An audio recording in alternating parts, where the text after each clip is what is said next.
Ka North Eastern Regional Youth Commission, kala Pynlong ya ke Indian Catholic Youth Movement, Regional Youth Convention ahaja RFR kabalas dang nadu RFR tarik, hadu RFR tarik uri saw araja RFR, balapanya da ke Imphal Archdiocese. Lapan hari ke lama juga jingle lumlang da Most Reverend Dominic Lumon DD Archbishop na Imphal rengkat ke jingle dan langjong u Father John Barman MSFC Regional Youth Director, Sister Aluti Rabha MSMHC Regional Youth Lady Animator, Father Albert Levron, host DYD Batkiwe ki DYDS, DYLSA, REXCO, DYPS, Batkiwe ki Samla Nongilam na ki Khatsan Diocese Jonka North East State.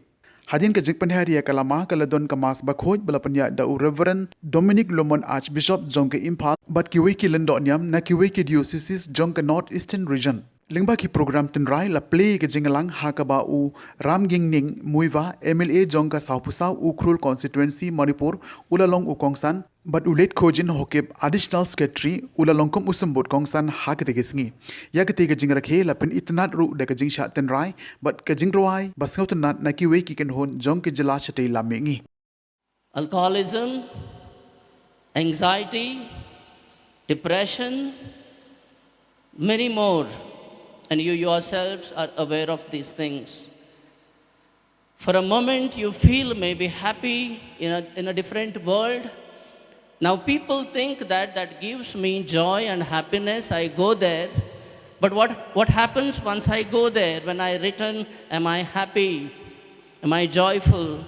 And most of our young people in many places, many regions are into this. And that is why Pope has chosen this theme 3-4 years back when we had the synod.